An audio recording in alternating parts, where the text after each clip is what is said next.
And 3 ಜನದ್ದು ಅಷ್ಟೇ, ಉಪೇಂದ್ರ ಅವ್ರದ್ದು ಅಷ್ಟೇ, ರಾಜ್ಬಿ ಶೆಟ್ಟಿ ಅವ್ರದ್ದು ಅಷ್ಟೇ. ಇದರಲ್ಲಿ ಅವ್ರ ಮುಂದೆ ಇವ್ರ ಮುಂದೆ ಅಂತಲ್ಲ, ಎಲ್ಲರ ಮುಂದೆನೇ ಪಿಕ್ಚರ್ಲಿ ಅಷ್ಟು ಅದ್ಭುತವಾಗಿದೆ. ನನಗೆ ಉಪೇಂದ್ರ ಕ್ಯಾರೆಕ್ಟರ್ ಆಗಲಿ, ರಾಜ್ಬಿ ಶೆಟ್ಟಿ ಅವ್ರದ್ದಾಗಲಿ, ಅರ್ಜುನ್ ಫಸ್ಟ್ ಟೈಮ್ ನಾನು ಕತೆ ಹೇಳಿದಾಗ ನಾ ಇದನ್ನ ಕಥೆನ ಬೇರೆ ಯಾರಿಗೂ ಕೊಡ್ತೀನಿ ಅಣ್ಣ ಅಂತ ಹೇಳಿದ್ರು. ಇಲ್ಲ, ಯಾಕ್ರಿ ಇಷ್ಟು ಒಳ್ಳೆ ಕತೆ ಮಾಡಿದ್ರೆ ನೀವು ಬಿಟ್ಬಿಟ್ಟು ಯಾಕೆ ಇನ್ನೊಬ್ರು ಕೊಡ್ತೀರ, ನೀವೇ ಮಾಡ್ಬೋದ್ರ, ಯಾಕೆ ನಿಮ್ಗೆ ಇಷ್ಟ ಇಲ್ವಾ ಅಂತ ಕೇಳಿದೆ.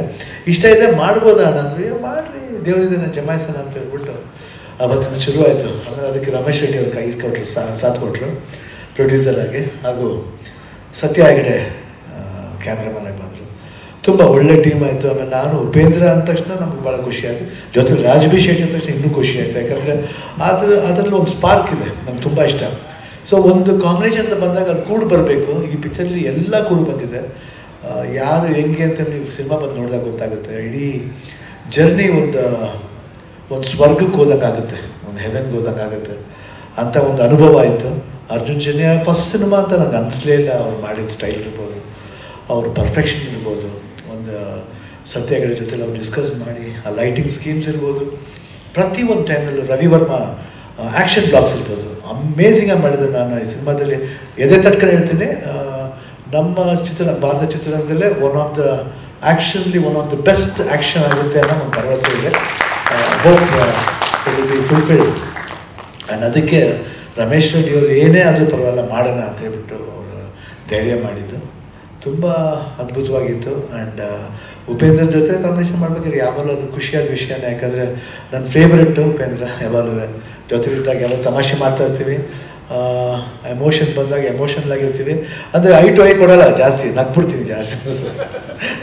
ಆ್ಯಂಡ್ ರಾಜ್ಬಿ ಶೆಟ್ಟಿ ಅವ್ರ ಜೊತೆ ಅಷ್ಟೇ ತುಂಬ ಚೆನ್ನಾಗಿತ್ತು. ಓವರಾಲ್ ಇಡೀ ಟೀಮ್ ಐ ಥಿಂಕ್ ಪಾಪ ಇಲ್ಲಿ ಎಲ್ಲ ಅಸಿಸ್ಟೆಂಟ್ ಡೈರೆಕ್ಟರ್ಸ್ ಎಲ್ಲರೂ ಇದ್ದಾರೆ, ಸಸಿಯವ್ರ ಜೊತೆ ಎಲ್ಲ ಇದ್ದಾರೆ. ತುಂಬ ಗೋಳಿ ಕಡಿತೀನಿ ಪಾಪ ಹೆಣ್ಮಕ್ಳನ್ನ. ಐ ಥಿಂಕ್ ಅವರೆಲ್ಲ ಬೈಕತ್ತಾ ಇರ್ತಾರೆ ಶಿವಣ್ಣನ. ಬಟ್ ಬೈದ್ರು ಪರವಾಗಿಲ್ಲ, ನಾನು ಹಂಗೆ ಇರೋದಮ್ಮ, ನಾನು ಏನು ಮಾಡೋಕ್ಕಾಗಲ್ಲ. ಯಾಕಂದರೆ ನೋಡಿ ಸ್ವಾಮಿ, ನಾವಿರೋದೇ ಹೀಗೆ, ಅಡ್ಜಸ್ಟ್ ಮಾಡ್ಕೊಳ್ಳಿ ಇಲ್ಲಂದ್ರೆ ಬಿಟ್ಬಿಡಿ ಆ ಥರ. ಆದರೂ ಅವರೆಲ್ಲರೂ ಆ ಪ್ರೀತಿ ವಿಶ್ವಾಸ ತೋರಿಸಿದ್ದಾರೆ. ಅವರೆಲ್ಲರಿಗೂ ಥ್ಯಾಂಕ್ಸ್ ಹೇಳೋಕ್ಕೆ ಇಷ್ಟಪಡ್ತೀನಿ. ಹಾಗೂ ಇಡೀ ಪ್ರೊಡಕ್ಷನ್ ಎಲ್ಲರೂ ಕೆಲಸ ಮಾಡಿದೆ, ಎಲ್ಲ ರವಿ ಇರ್ಬೋದು, ಮ್ಯಾನೇಜರ್ ಇರ್ಬೋದು, ಬೇರೆ ಮ್ಯಾನೇಜರ್ ಹೆಸರು ಗೊತ್ತಿಲ್ಲ ಅಷ್ಟು, ಸಾರಿ. ಬಟ್ ಅದು ಸುರೇಶ್, ಆಮೇಲೆ ಯಾರು ಮಂಜುನಾಥ್, ಹಾಂ ಕೋ ಡೈರೆಕ್ಟರ್ ಮಂಜುನಾಥ್ ಅವರು. ಸೊ ಎವ್ರಿಬಡಿ ಎಲ್ಲರೂ ತುಂಬ ಸಹಕಾರ ಕೊಟ್ಟಿದ್ದಾರೆ. ತುಂಬ ಥ್ಯಾಂಕ್ಸ್. ಆ್ಯಂಡ್ ನಾನೇನಾದರೂ ನಿಮ್ಗೆ ಟ್ರಬಲ್ ಕೊಟ್ಟಿದ್ದೆ, I am very sorry about it. And otherwise 45 9 number ಬರುತ್ತೆ. 100% I am sure this film will be fine. ಇವಾಗ ಇನ್ನೂ ನಾನೇ ಕುಂಬಳಕಾಯಿ ಹೊಡೆದಿಲ್ಲ, ಇನ್ನೂ ಡೌಟ್ ಏನಾರ ಬೇಕಾ ಅಂತ ಏನ್ ಕಾನ್ಫಿಡೆಂಟ್ ಕುಂಬಳಕಾಯಿ ಹೊಡೆದು ಯಾವ ಖುಷಿಯಲ್ಲಿ ಕೂತಿದ್ದೀರಾ ನೋಡಿ. ಇದು ಪರ್ಫೆಕ್ಷನಿಸ್ಟ್ ಅಂದ್ರೆ. ಎಲ್ಲರೂ ಹೇಳ್ತಾರೆ ಪಿಕ್ಚರ್ ನೋಡಿ ಆಮೇಲೆ ಪಿಕ್ಚರ್ ಮಾಡಬೇಕು ಅಂತ. ಇವ್ರು ಪಿಕ್ಚರ್ ನೋಡ್ಬಿಟ್ಟಿದ್ದಾರೆ ಆಲ್ರೆಡಿ, ಫಿಲಮ್ನೇ ಮಾಡ್ಬಿಟ್ಟು ಆಮೇಲೆ ಸಿನಿಮಾ ಮಾಡ್ತಿದ್ದಾರೆ. ಅದನ್ನು ನೋಡಿ ಪ್ರೊಡ್ಯೂಸ್ ಮಾಡ್ತೀರಾ, ನೀವೆಂತ ಕಿಲಾಡಿ ಇರಬೇಕು. ಪ್ರತಿ ಸೀನು ಪ್ರತಿ ಶಾರ್ಟ್ ತರಿಸ್ಕೊಂಡು ಎಲ್ಲಿ 10 ವರ್ಷ 20 ವರ್ಷ ಇದು ಹಂಗೆ ಬಂದಿದೆಯಾ, ಓಕೆ ಪಕ್ಕ ಅಂತ. ಅವರು ಅಷ್ಟೇ, ಸರ್ ಇದು ಪಕ್ಕ ಇದೆಯಾ, ಪಕ್ಕ.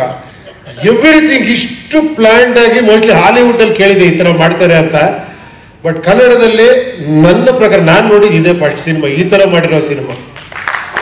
ನಿಜವಾಗ್ಲೂ ನೀವು ಮ್ಯೂಸಿಕ್ ಡೈರೆಕ್ಟರ್ ಆಗಿ ಆಲ್ರೆಡಿ ಬಿಡಿ ಎಲ್ಲ ರೆಕಾರ್ಡು ಮುರಿದು ಬಿಟ್ಟಿದ್ದೀರಾ. ಬಟ್ ಡೈರೆಕ್ಟರ್ ಆಗಿ ಈ ತರ ಎಂಟ್ರಿ ಕೊಟ್ಟಿರೋದಿದೆಯಲ್ಲ, ಇನ್ ಮುಂದೆ ನಾವು ನಿಮ್ಗೆ ಕಾಂಪಿಟೇಟರ್. Thank you. ಆಮೇಲೆ ನಿಮ್ಗೆಲ್ಲ ಗೊತ್ತಿರಂಗೆ ಇವರು ಅಷ್ಟೇ ಅದ್ಭುತವಾದ ಡೈರೆಕ್ಟ್ರು, ರೈಟ್ರು, ಆರ್ಟಿಸ್ಟ್ ಎಲ್ಲ.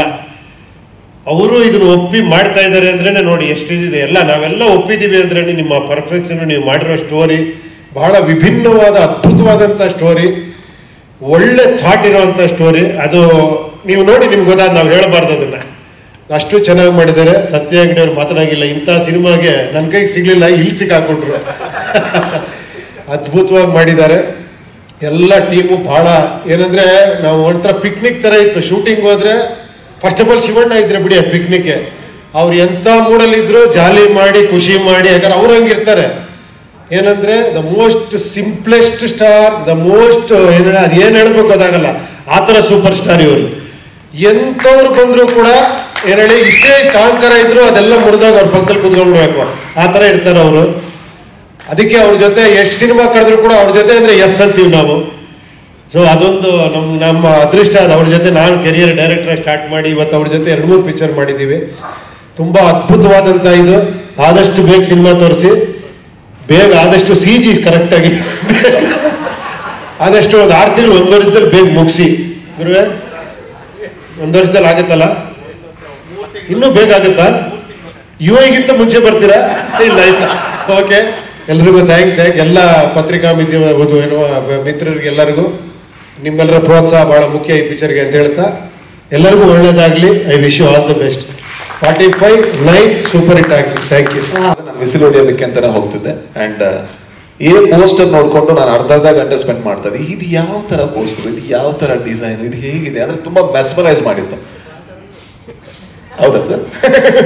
ಸೊ ನನಗೆ ಇಂಥವ್ರ ಜೊತೆಯಲ್ಲಿ ನನಗೆ ಒಂದು ಅರ್ಧ ಗಂಟೆ ಏನಾದ್ರು ಕೂರೋದಕ್ಕೆ ಸಿಕ್ಕಿದ್ರು ನನ್ನ ಭಾಗ್ಯ ಅಂತ ಭಾವಿಸ್ತೀನಿ. ಅಂಡ್ ಫಾರ್ಚುನೇಟ್ಲಿ ನನಗೆ ಈ ಸೆಟ್ ಅಲ್ಲಿ ಕೆಲಸ ಮಾಡುವಂತ ಭಾಗ್ಯ ಸಿಕ್ತು ನಟನಾಗಿ. ಜೊತೆಗೆ ಅದು ಪೇಮೆಂಟ್ ಕೊಟ್ಟರು, ಅದು ಥ್ಯಾಂಕ್ಸ್.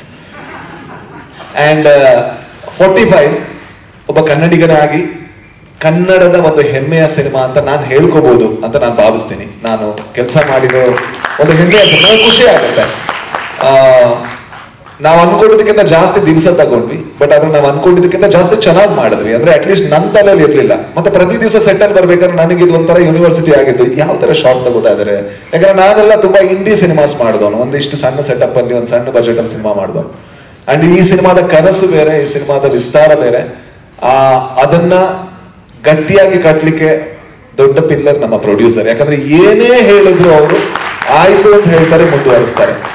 ಅದಾದ್ಮೇಲೆ ಅರ್ಜುನ್ ಜನ್ಯ ಅವರು, ಅಂದ್ರೆ ಒಂದು ಕನಸನ್ನ ಇಷ್ಟು ಸಸ್ಟೈನ್ ಮಾಡ್ಕೊಳ್ಳೋದು ಬಹಳ ಕಷ್ಟ. ಕನಸು ತುಂಬಾ ಶಾರ್ಟ್, ನೋಡ್ಬೇಕಾದ್ರೆ ಖುಷಿ ಆಗುತ್ತೆ, ದುಡಿಬೇಕಾದ್ರೆ ಕಷ್ಟ ಆಗುತ್ತೆ.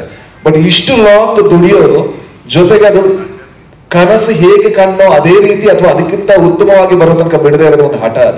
ಅದು ಅರ್ಜುನ್ ಜನ್ಯ ಅವರಲ್ಲಿದೆ. ಅದು ಒಬ್ಬ ನಿರ್ದೇಶಕನಿಗೆ ಬೇಕಾದಂತಹ ಮೂಲ ಗುಣ. ಅಂಡ್ ಅದಕ್ಕೆ ಕಂಗ್ರಾಚುಲೇಷನ್ಸ್. ಅಂಡ್ ಎಲ್ಲ ಟೀಮ್ಗೆ, ಎಲ್ಲ ಡೈರೆಕ್ಷನ್ ಟೀಮ್ಗೆ, ಎಲ್ರಿಗೂ ಕೂಡ, ಅಂಡ್ ಟೆಕ್ನಿಷಿಯನ್ಸ್ಗೆ, ಫ್ಯಾಂಟಾಸ್ಟಿಕ್ ಟೆಕ್ನಿಷಿಯನ್ಸ್ ಕೆಲಸ ಮಾಡಿದ್ದಾರೆ. ನಮ್ಮ ಸತ್ಯ ಹೆಗ್ಡೆ ಸರ್ ಇರ್ಬೋದು, ರವಿ ವರ್ಮಾ ಅವರಿರ್ಬೋದು, ಚೇತನ್ ಅವರಿರ್ಬೋದು, ಜೊತೆಗೆ ನಮ್ಮ ಮ್ಯೂಸಿಕ್ ಡೈರೆಕ್ಟರ್ ಅವ್ರ ಹೆಸರು ಸರ್ ಅರ್ಜುನ್ ಜನ್ಯ ಅಂತ ಒಬ್ಬರಿದ್ರು, ಅವ್ರಿರ್ಬೋದು, ಚಿನ್ನಿ ಪ್ರಕಾಶ್ ಅವರಿರ್ಬೋದು. ಸೊ ತುಂಬಾ ಒಳ್ಳೆ ಕೆಲಸಗಳನ್ನು ಮಾಡಿದ್ದಾರೆ. ಸೊ ಥ್ಯಾಂಕ್ ಯು ಸರ್, ಎಲ್ರಿಗೂ ಕೂಡ thank you so much sir. Thank you ನನ್ನನ್ನು ಇದರ ಒಂದು ಭಾಗವಾಗಿಸೋದಕ್ಕೆ. Thank you.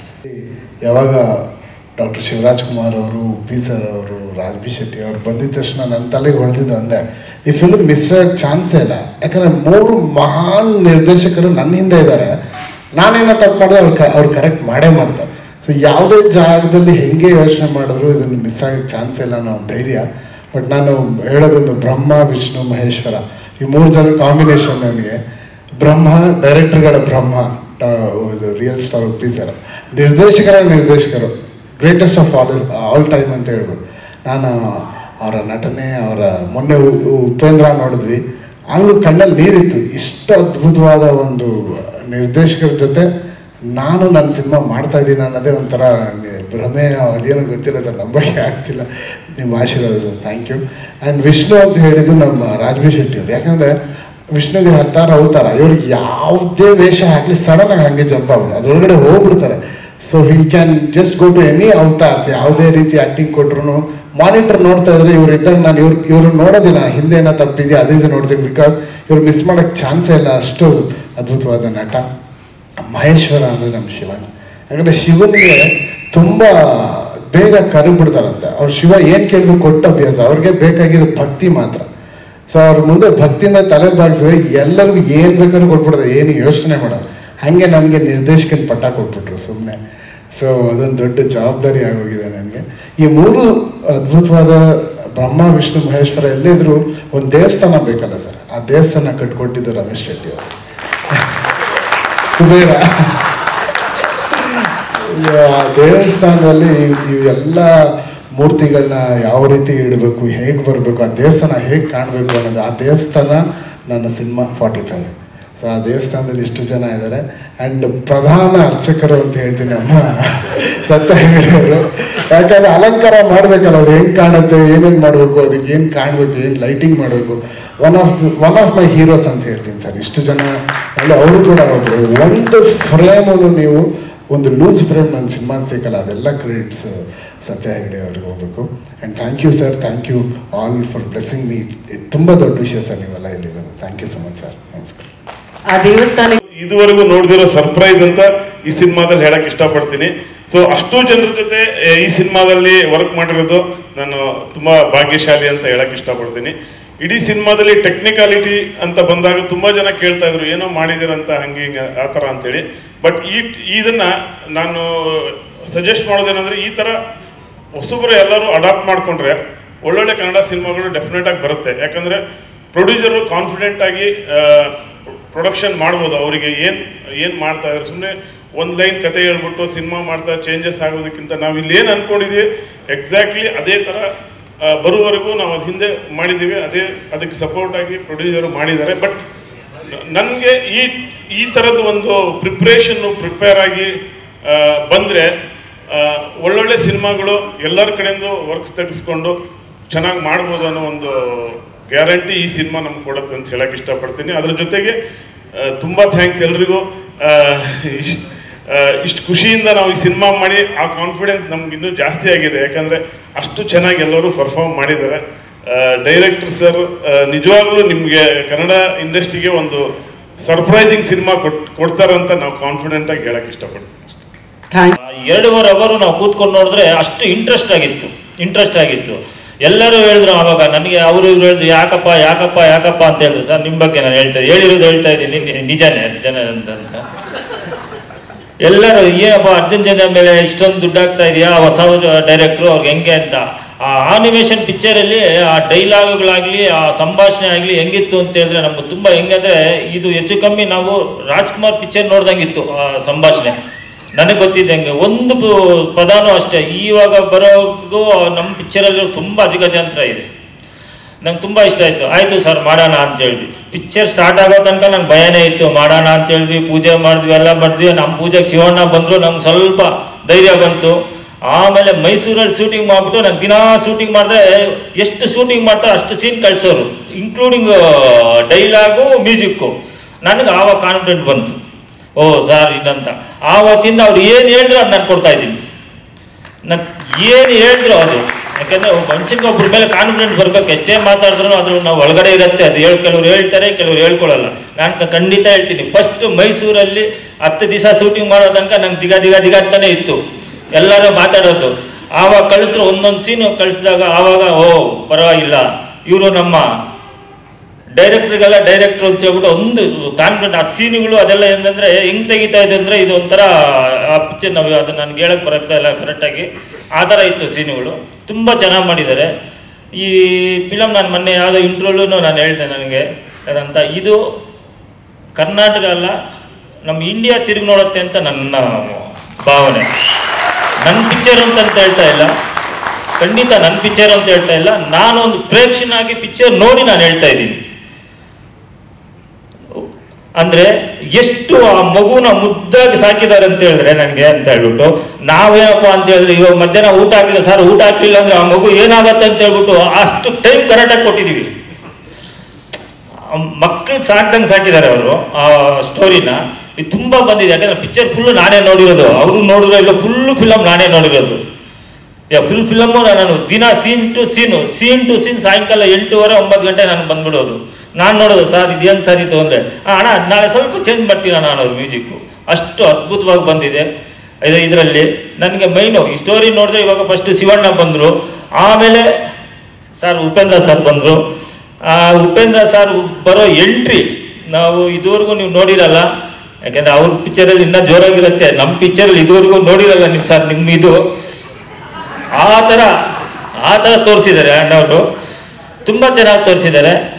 ಮತ್ತು ನಮ್ಮ ರಾಜ್ಬಿ ಶೆಟ್ಟಿ ಅಷ್ಟೇ, ಏನು ನಗ್ನಗ್ತಾ ಮಾಡಿದ್ದಾರೆ ಅಂದರೆ ಇವಾಗ ಅವರು ಆ್ಯಕ್ಟಿಂಗ್ ನೋಡ್ತಾ ಇದ್ದಾರೆ, ಲೀಲಾಜಾಲವಾಗಿ ಮಾಡಿದ್ದಾರೆ, ನ್ಯಾಚುರಲ್ ಆಗಿ ಮಾಡಿದ್ದಾರೆ. ಒಂದು ಮನೆಯಲ್ಲಿ ಒಂದು ಸ್ಟೋರಿ, ಒಂದು ಹಾಸ್ಪಿಟ್ಲಿಗೆ ಹೋಗ್ಬಿಟ್ರೆ ಒಂದು ಏನು ಅದರಲ್ಲಿ ಬಾಧೆ ಹೆಂಗಿದೆ, ಒಂದು ಹಾಸ್ಪಿಟ್ಲ್ ನಾವು ಹೋಗ್ತೀವಿ ಅಂತ ಹೇಳಿದ್ರೆ ಅಲ್ಲೇ ಗೊತ್ತಾಗೋದು ಏನಿದೆ ಅಂತ, ದುಡ್ಡಿನ ಬೆಲೆ ಅಲ್ಲೇ ಗೊತ್ತಾಗೋದು. ಇಲ್ಲ ಸರ್, ಇದು ಅವ್ರಲ್ಲಿ ಗೊತ್ತಾಗತ್ತೆ.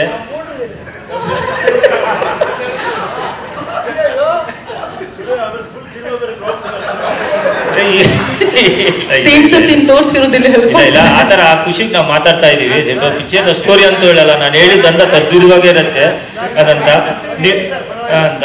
ನೀವು ನೋಡಿ ಫಿಲಮ್ ನೋಡಿ, ನಾನು ಜಾಸ್ತಿ ಮಾತಾಡಲ್ಲ, ಯಾಕಂದ್ರೆ ನನ್ನ ಫಿಲಮ್ ರಿಲೀಸ್ ಆದ್ಮೇಲೆ ನಾನು ಮಾತಾಡೋಣ ಅನ್ಕೊಂಡಿದ್ದೆ. ಆದ್ರೂ ಇವ್ 3 ಜನ ಮುಂದೆ ಸ್ವಲ್ಪ ಮಾತಾಡ್ಬೇಕು ಮಾತಾಡ್ತಾ ಇದ್ದೀನಿ, ದೊಡ್ಡವ್ರ ಮುಂದೆ. ಬಟ್ ಫಿಲಮ್ ನೋಡಿದ್ಮೇಲೆ ಆಮೇಲೆ ಹೆಂಗೆ ಅಂತ ಆಮೇಲೆ ನಾನು ಮಾತಾಡ್ತೀನಿ. ನಾನು ಫಿಲಮ್ ಎಲ್ಲ ನೀವು ನೋಡಿ ದಯವಿಟ್ಟು ನಿಮ್ಮ ಸಹಕಾರ ಎಲ್ಲ ಬೇಕು. ಇಲ್ಲಿ ಬಂದಿರೋರೆಲ್ಲ ದಯವಿಟ್ಟು ನಿಮ್ಮ ಸಪೋರ್ಟ್ ನಮ್ಗೆ ತುಂಬ ಬೇಕು. ತುಂಬ ಪ್ರಯತ್ನ ಪಟ್ಟಿದ್ದೀವಿ, ಎಲ್ಲರೂ ತುಂಬ ಕಷ್ಟಪಟ್ಟಿದ್ದೀವಿ. ದಯವಿಟ್ಟು ನಿಮ್ಮ ಸಹಕಾರ ಕೊಡಿ. ಇದು ನಮ್ಮ ಇಂಡಿಯಾ ಲೆವೆಲ್ ತಗೊಂಡೋಗ್ಬೇಕು ಅಂತ ನಾನಿದ್ದೀನಿ. ನಿಮ್ಮ ಸಹಕಾರ ಇದ್ದರೆ ಇನ್ನೂ ಸ್ವಲ್ಪ ಒಂದು ಹೆಜ್ಜೆ ಮುಂದೆ ಹೋಗ್ಬೋದು ಅನ್ಕೋತೀನಿ. ದಯವಿಟ್ಟು ನಿಮ್ಮ ಸಪೋರ್ಟ್ ಕೊಡಿ. Thank you. ಸೊ ರಕ್ತ ತುಂಬ ಇಂಪಾರ್ಟೆಂಟು, ಬಟ್ ಆ ರಕ್ತದಲ್ಲೇ ಒಂದು ಸಮಾಧಾನ ಇದೆ ಈ ಸಿನಿಮಾದಲ್ಲಿ, ಅದು ಕಾಣುತ್ತೆ. ಒಪ್ಪಿ ಸರ್, UI ಅಲ್ಲಿ ನಾಮ ಇಟ್ಟಾಗಿದೆ. ಸೊ ಇದರಲ್ಲಿ ಕೊಂಬು ಬಂದಿದೆ, ನೀವೇ ವಿಲನ ಹೇಗೆ? ಇವರೆಲ್ಲ ಸೇರಿ ಕೊಂಬು ಬಂದ್ಬಿಟ್ಟಿದೆ. ಇಂಥ ಪ್ರೊಡ್ಯೂಸರು, ಇಂಥ ಹೀರೋಗಳು, ಅಂಥ ಡೈರೆಕ್ಟ್ರು, ಇಂಥ ಕ್ಯಾಮ್ರಾಮನ್ನು ಎಲ್ಲ ಕೊಂಬು ಬಂದ್ಬಿಟ್ಟಿದೆ ನಿಮಗೆ. ಏನು ಅವ್ನಿಗೇನು ಕೊಂಬಿದೆಯಾ ಅಂತಾರಲ್ಲ, ನನಗಿದೆ ಅಂತ ಹೇಳ್ತೀನಿ.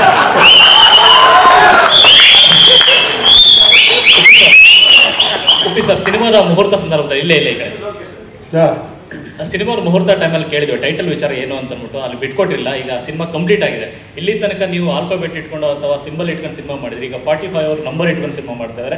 ಸೊ ಈ ಕಂಪ್ಲೀಟ್ ಆಗಿರೋದ್ರಿಂದ ಅದಕ್ಕೊಂದು ಅರ್ಥ ಇದೆ. 45 ಏನು ಅರ್ಥಕ್ಕೋಸ್ಕರ ಇಟ್ಟಿದ್ದಾರೆ ಟೈಟಲ್? ಅದು ಡೈರೆಕ್ಟ್ರನ್ನ ಕೇಳಬೇಕು ನೀವು. ಆ ರೈಟ್ಸ್ ಇರೋದು ಅವರೊಬ್ಬರಿಗೆ, ಅದ್ರ ಬಗ್ಗೆ ಹೇಳೋದಕ್ಕೆ 45 ಅಂದ್ರೆ ಏನು ಅಂತ. ಸರ್, ಅದನ್ನೇ ನಾವು ಫಸ್ಟ್ ಡೇ ಸಿನಿಮಾ ಜನ ನೋಡೋರ್ಗೆ ಹೇಳ್ಬಾರ್ದು ಅಂತ. ಯಾಕಂದ್ರೆ ಅದೇ ಮೇಯ್ನ್ ಸಸ್ಪೆನ್ಸ್ ಸರ್. ಅದೇನು ಅನ್ನೋದು ನೀವು ಸಿನಿಮಾ ನೋಡಿದ ತಕ್ಷಣ ಫಸ್ಟ್ ರೀಲಲ್ಲೇ ಗೊತ್ತಾಗುತ್ತೆ.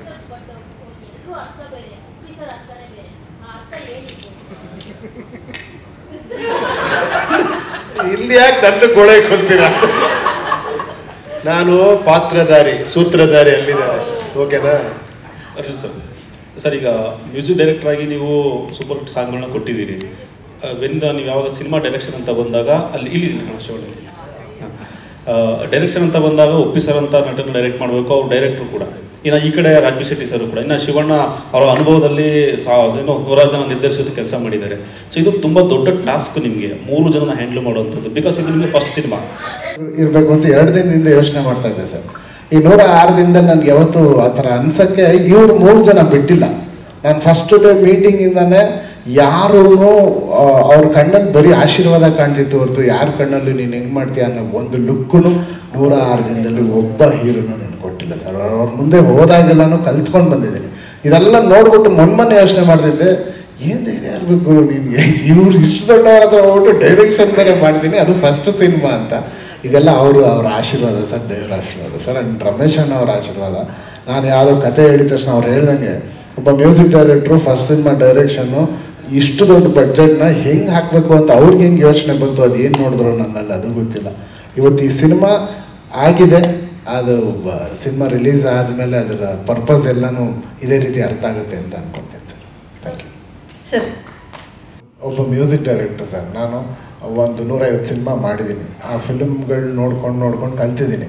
ಬಟ್ ನೀವು ಹೇಳಿದ ಪಾಯಿಂಟ್ಸ್ ಎಲ್ಲ ನಾನು ಈ ಸೀಟ್ಗೆ ಬಂದಮೇಲೆ ನನಗೆ ಕಲ್ಸೋಕ್ಕೆ ಮಹಾ ಗುರುಗಳಿದ್ದಾರೆ ಸರ್. 3 ಜನನೂ ಇಲ್ಲೇ ಇದ್ದಾರೆ. ನಾನು ಏನಾದರೂ ಸಣ್ಣ ಪುಟ್ಟ ಸ್ವಲ್ಪ ಹಿಂಗಾದರೆ ನನಗೊಂದು ತಂದೆ ಥರ ಕರೆದುಬಿಟ್ಟು, ಮಗನೇ ಇದು ನೋಡು ಹೀಗಿರುತ್ತೆ, ನಿನ್ಗೆ ಇಷ್ಟ ಅಂದರೆ ಹೀಗೆ ಮಾಡು, ಇಲ್ಲಾಂದರೆ ನೋಡು ಅಂತ ಒಂದು ಸತಿ ಒಂದು ಚೇತಾವಣೆ ಕೊಡ್ತಾರೆ ಸರ್. ಆ ಥರದ್ರಲ್ಲಿ ನನಗೆ ಭಾಳ ಸಹಾಯ ಮಾಡಿದ್ದಾರೆ 3 ಜನನು. ಸೊ ಅದರಲ್ಲಿ 2ನೇ ಮಾತೇ ಇಲ್ಲ ಸರ್. ನಾನು ಹೇಳಿದ್ನಲ್ಲ ಬ್ರಹ್ಮ ಅಂತ, ಅದು ನಮ್ಮ ಉಪ್ಪಿ ಸರ್. ಅವರು ಆಚೆಯಿಂದ ನೋಡ್ತಾ ಇರ್ತಾರೆ ಜಗತ್ತನ್ನ. ಸೊ ಅವ್ರು ಕರೆಕ್ಟಾಗಿ ಗೊತ್ತು, ನೋಡು ನೀನು ಹಣೆ ಬರ ಹೀಗಿರುತ್ತೆ, ನಾನೇ ಬರೆದಿರೋದು, ಹುಷಾರಾಗಿರೋ ಅಂತ. ಆ ರೀತಿ ಒಬ್ಬೊಬ್ರು ಒಂದೊಂದು ರೀತಿ ನನಗೆ ಭಾಳ ಗೈಡೆನ್ಸ್ ಮಾಡಿದ್ದಾರೆ ಸರ್. ಆ ಥರ ಮಿಸ್ಟೇಕ್ಸ್ ನನ್ನ ಕಡೆಯಿಂದ ಆಗದೇ ಇರೋದಕ್ಕೆ ಈ 3 ಜನ ಕಾರಣ. ಅದೇ ಹೀರೋಗಳಿಗೆ ಮಾಡಬೇಕಾದ್ರೆ ಎಲ್ಲ ಕ್ಲಾಪ್ ಮಾಡ್ತಿರ್ತಾನೆ. ಸೊ ಒಬ್ಬ ವಿಲನ್ ಮಾತಾಡಿದಾಗ ಎಲ್ಲರೂ ರಿವರ್ಸ್ ಆಗ್ತಾರೆ. No, not that. ಆ ಸಿನಿಮಾದಲ್ಲಿ ಆ ಪಾರ್ಟ್ ಬಂದಾಗ ಅವ್ನು ತಗೊಳ್ಳೋನೇ ಅವ್ನು ನಿಜವಾದ ನಟ, ಇರೋದೇ ಅವ್ನು ನಟ ಆಗಲ್ಲ. He can't be an actor. ನಾನು ಹೊಡಿಬೇಡ್ದು, ನಾನು ಹಂಗೆ ಯಾವಾಗ ನೋ, ಯು ಶುಡ್ ಟೇಕ್. ಅದು ಅಭಿಮಾನಿಗಳಿಗೆ ಕನ್ವಿನ್ಸ್ ಮಾಡಬೇಕು. ಇಲ್ಲ ರೀ ನೋಡಿ, ಇದು ಸಿನಿಮಾ ಅಂದರೆ ಆ ಸಿನಿಮಾ ಆ ಪಾತ್ರ ಯಾಕೆ ನಡ್ಕೊಳ್ಳುತ್ತೆ, ಮುಂದೆ ಏನು ಮಾಡುತ್ತೆ ಅನ್ನೋದು ಮುಖ್ಯ ಆಗುತ್ತೆ. ಸೊ ಅದರಿಂದ ಈ ಪಿಕ್ಚರಲ್ಲಿ ಸರ್ಪ್ರೈಸಿಂಗ್ಲಿ ಏನಂದರೆ, ಈ ಸ್ಕ್ರೀನ್ ಪ್ಲೇ ಸ್ಟೈಲ್ ಬರೋದು ನೋಡಿದ್ರೆ ಯಾರಿಗೂ ಎಫೆಕ್ಟ್ ಮಾಡೋದೇ ಇಲ್ಲ ಕ್ಯಾರೆಕ್ಟರ್. ನೋಡಿದ್ರೆ ನಿಮಗೆ ಅನಿಸುತ್ತೆ ಕ್ಯಾರೆಕ್ಟರ್ನ ಅಷ್ಟೇ. ವರ್ಲ್ಡ್ಲಿ ತುಂಬ ಫಿಯರ್ ಫ್ಯಾಕ್ಟರ್ಸ್ ಇರುತ್ತೆ. ಅದಕ್ಕೆ ನಾನು ಹೇಳಿದ್ದೆ, ಉಪೇಂದ್ರಾಗ ಹೇಳ್ತಿದ್ದೆ, face the facts of years ಅಂತ. ನಾನು ಆ್ಯಕ್ಚುಲಿ ನಾನು ಕಡೆ face the facts of years. That's better word ಅಂತ ನಾನು ಅನ್ಕೊಂಡೆ. ಫೇಸ್ ದ ಫಿಯರ್, ಯಾಕಂದ್ರೆ ನಾವು ಸ್ವಲ್ಪ ಡೈನಾಮಿಕ್ ಆಗಿರಲಿ ಅಂತ ಫೇಸ್ ದ ಫಿಯರ್ ಅಂತ ಹಾಕಿದ್ದಾರೆ ಅಷ್ಟೇ. ಎಲ್ಲ ವಿಷಯಗಳು ಬರುತ್ತೆ. It's not only about dharma, it is about human and how you have to be, what all comes in your life, how to face, ಎಲ್ಲವೂ ಸೇರಿದೆ ಮೇಡಮ್. ನಾನು ಒಂದು ಪರ್ಟಿಕ್ಯುಲರ್ ವಿಷಯ ಅಂತ ಇವತ್ತಿಗೆ ಹೇಳೋಕ್ಕಾಗಲ್ಲ, ಬಟ್ ದಯವಿಟ್ಟು ಸಿನಿಮಾ ನೋಡಿ you will find the answer. I just got a hit. That's why I asked it. Arjun sir ಎಲ್ಲ ಓಕೆ, ಎಲ್ಲ ಪಾತ್ರನೂ ಮಾಡ್ಬಿಟ್ಟಿದ್ದಾರೆ ಅಣ್ಣ. ಆ್ಯಂಡ್ ಇದರಲ್ಲಿ ತುಂಬ ಸ್ಪೆಷಲ್ ವಿಚಾರಗಳಿರುತ್ತೆ. ನಾನು ಒಂದು ಪಾತ್ರದಲ್ಲಿ ನೋಡಿರಲಿಲ್ಲ. ಸೊ ಮಹೇಶ್ವರ ಅಲ್ವಾ, ಏನು ಕೇಳಿದ್ರು ತಥಾಸ್ತು ಅಂತಾರೆ. ಸೊ ಈ ಪಾತ್ರದಲ್ಲಿ ಅವ್ರಿಗೆ ಗ್ರೇನೇಡ್ಸ್ ಹಾಕಿದ್ದೀವಿ ಪಾತ್ರಕ್ಕೆ. ಆ್ಯಕ್ಚುಲಿ ಯಾಕೆ ಗೊತ್ತಮ್ಮ, ಅದು white is always bright and is ready to fight. Ramesh Reddy ಅವರೇ, ರಾಜ್ ಶೆಟ್ಟಿ ಸರ್ ಗರುಡ ಗಮನ ಒಂದು ಪಾತ್ರ, ಒಬ್ಬ ಸಾಮಾನ್ಯ ಮನುಷ್ಯ, ಅದು ನಾನು ಅದು ಈ ಪಾತ್ರದಲ್ಲಿ ಎಕ್ಸ್ಪ್ಲೋರ್ ಮಾಡಿದ್ದೀನಿ. ಆ್ಯಂಡ್ ಫಾರ್ಚುನೇಟ್ಲಿ ಅದು ತುಂಬ ಚೆನ್ನಾಗಿ ಬರೆದಿದ್ರು. ನನಗೆ ಈ ಪಾತ್ರ ಮಾಡಬೇಕಾದ್ರೆ ಯಾವತ್ತೂ ಕೂಡ ಕೆಲವು ಪಾತ್ರಗಳನ್ನು ಮಾಡಬೇಕಾದ್ರೆ ಇಮೋಷನಲ್ ಫೋರ್ಸ್ ಅನಿಸುತ್ತೆ ನಟರಾಗಿ. ನಾವು ಸ್ವಲ್ಪ ಏನೋ ಮಾಡಬೇಕಾಗುತ್ತೆ, ಸ್ವಲ್ಪ ಫೋರ್ಸ್ ತರಬೇಕಾಗುತ್ತೆ. ಇಲ್ಲಿ ನನಗೆ ಯಾವತ್ತೂ ಹಾಗಾಗೇ ಇಲ್ಲ. ಸೆಟ್ಟಲ್ಲಿ ಯಾವಾಗ ಇರಬೇಕಾದ್ರೂ ಕೂಡ ನನಗೆ ಒಂದು ಲೈನ್ 30 ಸೆಕೆಂಡ್ ಮುಂಚೆ ಕೊಟ್ಟರು ಕೂಡ ನನಗೆ ಆ ಇಮೋಷನ್ ಬರ್ತಾ ಇತ್ತು, ಯಾಕಂದ್ರೆ ಅಷ್ಟು ಚೆನ್ನಾಗಿ ಬರೆದಿದ್ರು. ಇಡೀ ಕಥೆನೇ ಹಾಗೆ ಬರೆದಿದ್ದಾರೆ. ಸೊ ನಾನೇನು ಅಲ್ಲ, ನಾನು ಇಷ್ಟೇ ಮನುಷ್ಯ, ಸಾಮಾನ್ಯ ಮನುಷ್ಯ. ಹಾಸ್ಪಿಟಲ್ಗೆ ಹೋಗ್ತೀರಾ? ಅಲ್ಲ, ಸಾಮಾನ್ಯ, ಎಲ್ಲರೂ ಸಾಮಾನ್ಯ ಮನುಷ್ಯರೇ. ನೋಡಿ ಸಿನಿಮಾದಲ್ಲಿ ನೋಡಿ. ರಮೇಶ್ ರೆಡ್ಡಿ. ಅರ್ಜುನ್ ಮೇಡಮ್ ಮುಂದಿನ ದಿನಗಳಲ್ಲಿ ನೋಡಿ ಮೇಡಮ್. ಅರ್ಜುನ್ ಸರ್, ನೀವಾಗಲೇ ಹೇಳ್ತಾ ಇದ್ರಿ ಉಪೇಂದ್ರ ಸರ್ ಅಂದ್ರೆ ಬ್ರಹ್ಮ ಅಂತ ಹೇಳಿ. ಸೊ ಬ್ರಹ್ಮನಿಗೆ ಕತೆ ಹೇಳಿದಂಥ ಸಂದರ್ಭದಲ್ಲಿ ಅವ್ರ ರಿಯಾಕ್ಷನ್ ಹೇಗಿತ್ತು? ಉಪೇಂದ್ರ ಸರ್ ಆ ಸಂದರ್ಭದಲ್ಲಿ ಯಾವ ರೀತಿ ಕತೆ ಕೇಳಿದ್ರು, ಅದನ್ನ ಈ ಸಂದರ್ಭದಲ್ಲಿ ಹಂಚ್ಕೋಬಹುದಾ ಅಂತ ಹೇಳಿ ಅವ್ರ ರಿಯಾಕ್ಷನ್ ಎಲ್ಲ ಹೇಗಿತ್ತು? ನಾನು ಸರ್ ಮೈಸೂರಲ್ಲಿದ್ದರು, ಮೈಸೂರಿಗೆ ಕರೆದಿದ್ರು, ನಾನು ಹೋಗಿ ಫುಲ್ ನರೇಷನ್ ಮಾಡಿದೆ. ಸ್ಟಾರ್ಟಿಂಗ್ ಒಂದು ಅವ್ರು ನೋಡಿ ನಿಂತ್ಕೊಂಡ್ರೆ ಹೆಂಗೆ ಕಾಣಿಸ್ತದೆ ನೋಡಿ, ಇನ್ನೂ ಏನೋ ಸ್ಕೂಲ್ ಬಾಯ್ ಥರ ಕಾಣಿಸ್ತಾರೆ, ಸ್ಪೋರ್ಟ್ಸ್ ಇವೆಂಟಿಂದ ಬಂದಂಗೆ. ಬಟ್ ಅವ್ರ ಹತ್ರ ಕತೆ ಕೇಳಬೇಕು ನೀವು. ಅವ್ರು ಬರೀ ಡೈರೆಕ್ಟರ್ ಅಲ್ಲ, ಎಕ್ಸ್ಟ್ರಾಡ್ರಿ ಆರ್ಟಿಸ್ಟ್, ಆ್ಯಕ್ಟರ್. ಅವರು ಆ್ಯಕ್ಟ್ ಎಲ್ಲ ಮಾಡಿ ಹಿಂಗೆ ಸರ್ ಅಂತ ನಾನು ಹಿಂಗೆ ನೋಡ್ತಾ ಇದ್ದೆ. ನನಗೊಂದು ಸಿನಿಮಾನೇ ತೋರಿಸ್ಬಿಟ್ರು ಅವರು. ಜೊತೆಲಿ ಒಂದು ಒಳ್ಳೆ ರಸಮ್ಮು ರೈಸು ಕೊಟ್ಟರು. ಬೋಲ್ಡ್ ಆಗೋಗ್ಬಿಟ್ಟೆ ನಾನು. ಆಮೇಲೆ ಮತ್ತೆ ಸಿನಿಮಾ ತೋರಿಸಿದ್ರು, ಇದು ಹಿಂಗೆ ಬರುತ್ತೆ ಅಂತ. ಇನ್ನೇನು ಅದಕ್ಕಿನ್ನ ಎಕ್ಸ್ಟ್ರಾಡ್ರಿ ಕತೆ ಹೇಳಿದ್ರು, ವೆರೈಟಿಯಾಗಿ ಕತೆ ಹೇಳಿದ್ರು, ಅದನ್ನ ಅದ್ಭುತವಾಗಿ ಹೇಳಿದ್ರು ವಿತ್ ಶಾರ್ಟ್ ಡಿವಿಷನ್. ಅದನ್ನ ಪಿಕ್ಚರು ಮಾಡಿಬಿಟ್ಟಿದ್ರು. ಇದನ್ನ ತೋರಿಸಿ ಓಕೆನಾ ಇದು ಅಂದ್ರು. ಅಂದ್ರೆ ಹೊಸ ಪ್ರಯತ್ನ ಅನ್ಸುತ್ತಲ್ಲ ಸರ್, ಮೊದಲೇ ಸಿನಿಮಾ ತೋರಿಸಿ. ಅದೇ ನಾನು ಫಸ್ಟ್ ಹೇಳಿದ್ದು ಅವ್ರ ಬಗ್ಗೆ. ಅದೇ ಈ ಥರ ಅಟೆಂಪ್ಟ್ಸ್ಗಳು ಈಗಿನ ನೆಕ್ಸ್ಟ್ ಜನ್ರೇಷನ್ ಅವ್ರು ಮಾಡ್ಬೇಕು. ಆ್ಯಕ್ಚುಲಿ ಇನ್ನೊಂದು ಸರ್ ನನ್ನ ಹತ್ರ ಕತೆ ಇದೆ ಸರ್, ಕತೆ ಹೇಳ್ತೀನಿ ಅಂದರೆ ಸಿಕ್ಕಾಪಟ್ಟೆ ಬ್ಯುಸಿ ಇರ್ತಾರೆ ಇವರು. ಇಂಥವ್ರಿಗೆಲ್ಲ ಕತೆ ಎಲ್ಲ ತೋರಿಸ್ಬಿಡ್ಬೇಕು. ನೋಡಿ ಸರ್, ಇದೇ ನನ್ನ ಕತೆ, ನೋಡ್ಕೊಳ್ಳಿ ಅಂತ. ಸರ್ ಪಿಕ್ಚರ್ ಯಾರು ಬೇಕಿದ್ರು ತೋರಿಸ್ತಾರೆ, ರಿಸಲ್ಟ್ ಅದೇ ತರ ಬಂದಿರಬೇಕು, ಅದೇ ತರ ಬಂದಿರಬೇಕು. ಇಲ್ಲ, ನನಗೆ ಕತೆ ಹೇಳ್ಬೇಕಾದ್ರೆ ಹೋಟ್ಲಲ್ಲಿ ಕರ್ಸ್ಕೊಂಡು ಕತೆ ಹೇಳಿದಾಗ ಒಂದೇ ಸಲ ನನ್ನ ಕತೆ ಕೇಳಿದ್ದು. ಆ ಥರ ಹೇಳಿದ್ರು ಕತೆ. ಒಂದು ಸಲಿಗೆ ಆಯ್ತಾ ಅಂತ ಇದು ಮಾಡಲೇಬೇಕು ಅಂತ ಲಿಫ್ಟಿಂದ ಕೆಳಗಡೆ ಕಾರ್ ಹತ್ತೋ ತನಕ ಏನು ಈ ಕತೆ ಹಿಂಗಿದೆ ಅಂತ ಮನೆಗೆ ಬಂದ್ಮೇಲೆ ಯೋಚನೆ ಮಾಡೋಣ ಅಂತ ಆ ಥರ ಕತೆ ಹೇಳಿದ್ರು ಅವರು. ಒಂದೇ ಸಲ ಕತೆ ಹೇಳಿದ್ದು, ಅಷ್ಟು ಇಂಟ್ರೆಸ್ಟ್ ಆಗಿ. 3 ಜನ ಆಕ್ಟಿಂಗು ಅಲ್ಲೇ ಮಾಡ್ಬಿಟ್ರು. 3 ಜನ ಆಕ್ಟಿಂಗು ಒಂದೇ ಕಥೆಯಲ್ಲಿ ಆವಾಗಲೇ ಮಾಡ್ಬಿಟ್ಟು ಆವಾಗಲೇ ತೋರಿಸ್ಬಿಟ್ರು ಮೇಡಮ್. ಆ ಥರ ಇದೆ, ಟ್ಯಾಲೆಂಟ್ ಚೆನ್ನಾಗಿದೆ. ಮಾಡಿದ್ದೀನಿ ಅಂದ್ರೆ ಅವ್ರು ಏನ್ ಹೇಳಿದ್ರು ಅಷ್ಟೇ ಮಾಡಿದ್ದೀನಿ ನಾನು. ಅವರು ಇವನ್ ಡೈಲಾಗ್ ಹಿಂಗೆ ಹೇಳ್ಬೇಕು, ಹಿಂಗೆ ಬರಬೇಕು ಅಂತ ಅಷ್ಟು ಪರ್ಫೆಕ್ಷನಿಸ್ಟ್. ಇಷ್ಟೊಂದು ಈ ಥಾಟ್ ಪ್ರಾಸೆಸ್. ಆಮೇಲೆ ಆ್ಯಕ್ಟಿಂಗು ಅಷ್ಟೇ. ಅವ್ರು ಆರ್ಡರಿಯಾಗಿ ಯಾರು ಬಂದು ಸೀರಿಯಸ್ ಆಗಿ ಕಥೆ ಹೇಳಿಲ್ಲ, ಭಾಳ ಇದಾಗಿ ಒಂದೊಂದು ಪಾತ್ರಕ್ಕೂ ಆ್ಯಕ್ಟ್ ಮಾಡ್ಕೊಂಡು ತೋರಿಸಿ. ಇವ್ರು ಪಾತ್ರನ, ನನ್ನ ಪಾತ್ರನ, ಉಪೇಂದ್ರ ಎಲ್ಲರ ಪಾತ್ರನೂ ಅಷ್ಟು ಅದ್ಭುತವಾಗಿ ಈ ಟೋಲ್ಡ್ ವೆರಿ ಬ್ರಿಲಿಯಂಟ್ಲಿ. ಆ ಬ್ರಿಲಿಯನ್ಸಿನೇ ಮತ್ತೆ ಇಲ್ಲಿವರೆಗೂ ತಗೊಂಡಿಲ್ಲ. ನೀವೇ ಸರ್ ನಿಮ್ಮ ಪಾತ್ರ ಅಂದರೆ ಏನು ಹೇಳ್ಬೋದು ಅಂದರೆ, ಅಲ್ಲ ನಿಮ್ಮ ಪಾತ್ರ ಹೇಗಿರುತ್ತೆ, ರಿಯಾಲಿಟೀಸ್ ಆಫ್ ಲೈಫ್. ಅಣ್ಣ ಅವ್ರನ್ನೇ ನೋಡ್ಬೋದಾ ನಾವು? ರಿಯಾಲಿಟೀಸ್ ಆಫ್ ಲೈಫ್, ಅದನ್ನ ಎಂಟರ್ಟೈನಿಂಗ್ ಬೇರೆ ಹೇಳ್ತೀವಿ. Facts of life, realities of life ಅದನ್ನ ಹೇಳ್ತೀವಿ. ಅಲ್ಲ, ಒಂದು ಬಂಗಾರದ ಮನುಷ್ಯ ಅಂದಾಗ ನಮ್ಗೆ ಎಲ್ಲೆಲ್ಲ ಹೋಗುತ್ತೆ ಮನಸ್ಸು. ಅಲ್ಲಿ ರಿಯಾಲಿಟಿ ಇದೆ, ಫ್ಯಾಕ್ಟ್ಸ್ ಇದೆ, ನಿಜ ಇದೆ. ಇದರಲ್ಲೂ ಅಷ್ಟೇ, ರಿಯಾಲಿಟಿ, ಫ್ಯಾಕ್ಟ್ಸು, ನಿಜ ಇದೆ. ರಮೇಶ್ ರೆಡ್ಡಿ ಅವರು ಬಂಗಾರದ ಮನುಷ್ಯ ಅಂತ ಹೇಳಿದ್ದು ಬಂಗಾರದ ಮನುಷ್ಯ ಹತ್ರ ಇರುತ್ತೆ ಅಂತಲ್ಲ, ಬಂಗಾರದ ಮನುಷ್ಯ ಯಾವ ಲೆವೆಲ್ ಹಿಟ್ ಆಯ್ತು ಆ ಥರ ಆಗತ್ತೆ. ಇದು ಬಂಗಾರ, ಇದು ಆ ಥರ ಅವ್ರು ಹೇಳಿದ್ದು. ನೀವು ಕ್ಯಾರೆಕ್ಟರ್ ಹೆಂಗಿರುತ್ತೆ ಬಂಗಾರದ ಮನುಷ್ಯ? ಅಲ್ಲ, ಅದು ಸಣ್ಣ ಬಂಗಾರ, ಸಣ್ಣ ಬಂಗಾರ, ಅದೇ ಹೇಳಿದ್ದು. ಸೋಷಿಯಲ್ ಮೀಡಿಯಾದಲ್ಲಿ ಇಬ್ಬರ ಮುತ್ತಿನ ಸೌಂಡ್ ಜೋರಾಗಿದೆ ಸರ್. ಈಗ ಎಲ್ಲಿ ಓಪನ್ ಮಾಡಿದ್ರೆ ಮುತ್ತಿನ ಸೌಂಡ್, ಜಿ ವೇದಿಕೆಯಲ್ಲಿ ಕೊಟ್ಟಿರೋ ಮುತ್ತಿನ ಸೌಂಡ್ ಸಿಕ್ಕಾಪಟ್ಟೆ ವೈರಲ್ ಆಗ್ತಿದೆ. ಅದು ಜನ್ಮ ಜನ್ಮದ ಲವ್. ಅದು ರಮೇಶ್ ರೆಡ್ಡಿ ಅವರೇ, ಈ ಫಿಲಮ್ದು ಬಜೆಟ್ ಏನು ಸರ್? ಮೇಡಮ್ ನೀವು ಪಿಕ್ಚರ್ ನೋಡಿ ಆಮೇಲೆ ನೀವೇ ಡಿಸೈಡ್ ಮಾಡಿ ನಾನು ಹೇಳಿ ಮೇಡಮ್. ನಾವೇ ಡಿಸೈಡ್ ಮಾಡ್ತೀವಿ, ನೀವು ತಾನೇ ಇಲ್ಲ ನಾನು ಯಾರು ಇಲ್ಲ ಮೇಡಮ್, ನೀವು ಫಿಲಮ್ ಬಂದ ಮೇಲೆ ನೋಡಿ. ಅಲ್ಲ, ಹೊಸಬ್ರಿಗೆ ಓಕೆ, ಮ್ಯೂಸಿಕ್ ಡೈರೆಕ್ಟರ್ ಆಗಿ ಅವರು he has carved a list for himself, but ಒಂದು ಹೊಸ ಡೈರೆಕ್ಟರ್ಗೆ ಎಷ್ಟು ಇನ್ವೆಸ್ಟ್ ಮಾಡ್ಬೋದು ನೀವು ಅಂತ ಅದಕ್ಕೆ ಕೇಳಿದ್ದು. ಅಲ್ಲ ಮೇಡಮ್, ಕಂಟೆಂಟ್ ಮೇಲೆ ಹೋಗುತ್ತೆ, ಆ ಕತೆ ಮೇಲೆ ಹೋಗುತ್ತೆ. ನಾನು ಫಸ್ಟ್ ಹೇಳಿಲ್ಲ, ಮೈಸೂರಲ್ಲಿ ಶೂಟಿಂಗ್ ನೋಡಿದಾಗ ಹಿಂಗಿತ್ತು, ಆಮೇಲೆ ಸರ್ ನೀವು ಏನು ಬೇಕು ಹೇಳಿ ಸರ್ ನಾನು ಕೊಡ್ತೀನಿ ಅಂತ, ಅದು ಕಂಟೆಂಟ್ ಹಂಗೆ ಎಳ್ಕೊಂಡು ಹೋಗ್ಬಿಡ್ತು. ಅದು ಕಂಟೆಂಟ್ ಹಂಗೆ ಹೋಯ್ತು. ನಾವು ಅದಕ್ಕೆ ಇವಾಗ ಅಂತ ಹೇಳಿದ್ರೆ ಫ್ಯಾನ್ ಇಂಡಿಯಾ ಅಂತ ಹೇಳಿದ್ರೆ ಫ್ಯಾನ್ ಇಂಡಿಯಾ ಎಲ್ಲ ಸ್ಟೋರಿ ಫ್ಯಾನ್ ಇಂಡಿಯಾ ಮಾಡೋಕ್ಕಾಗಲ್ಲ ಮೇಡಮ್. ಯೂನಿವರ್ಸಲ್ ಎಲ್ಲರೂ ನೋಡಬೇಕು. ನಿಮ್ಮ ಮನೇಲಿ ನಡೆಯೋದು, ನಮ್ಮ ಮನೇಲಿ ನಡೆಯೋದು, ರೋಡಲ್ಲಿ ನಡೆಯೋದು, ಎಲ್ಲಿ ನಡೆಯೋದು ಅಂತ ಎಲ್ಲ ಯೂನಿವರ್ಸಲ್ ಇದ್ರೇನೆ ಎಲ್ಲರೂ ನೋಡೋದು. ಆಯ್ತು ಸರ್. ಅರ್ಜುನ್ ಜನ್ಯ ಅವರೇ, ಓಕೆ